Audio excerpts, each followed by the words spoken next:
கோவில் குறித்து அவதூறாக பேசியதாக கன்வர் யாத்திரைகள் வன்முறையில் ஈடுபட்டதால் பரபரப்பான சூழல் நிலவியது.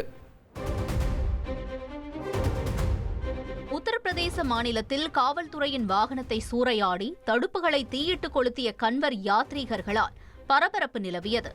உத்தரப்பிரதேச மாநிலம் பஸ்தி பகுதியில் உள்ள தேசிய நெடுஞ்சாலையில் கன்வர் யாத்ரீகர்கள் வன்முறையில் ஈடுபட்டனர். கோயில் குறித்து இளைஞர் ஒருவர் அவதூறான கருத்துக்களை தெரிவித்ததால் ஆத்திரமடைந்த கன்வர் யாத்ரீகர்கள் காவல்துறையினருடன் வாக்குவாதத்தில் ஈடுபட்டு வாகனங்களை சூறையாடி சேதப்படுத்தியதோடு அங்கிருந்த தடுப்புகளையும் தீயிட்டு கொளுத்தினர். இதனால் அப்பகுதியில் பரபரப்பு நிலவியது.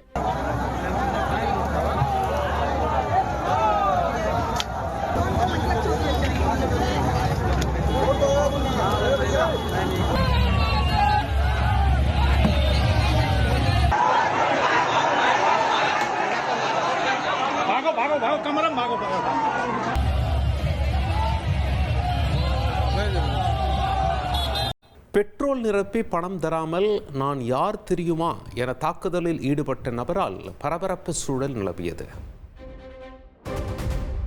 சிவகங்கை மாவட்டம் மானாமதுரை அருகே இருசக்கர வாகனத்திற்கு பெட்ரோல் நிரப்பிவிட்டு பணம் தர மறுத்த வாடிக்கையாளர் டீலரை சரமாரியாக தாக்கிய சம்பவம் அதிர்ச்சியை ஏற்படுத்தியுள்ளது.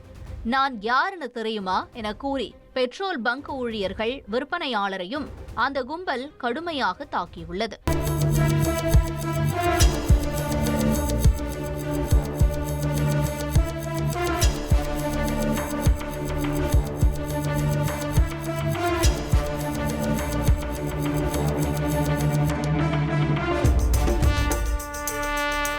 இந்த காட்சிகளை காவல் நிலையத்தில் சமர்ப்பித்து பெட்ரோல் பங்க் டீலர் புகார் அளித்துள்ளார்.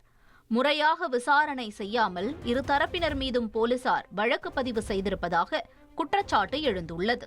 ட்ரெண்ட ஃப்ரெண்ட் ஆக்கிக்கோங்க. தந்தி டிவியின் சப்ஸ்கிரைபர்ஸ் அண்ட் ஃபாலோவர்ஸ் குடும்பத்துல நீங்களும் இணையுங்க.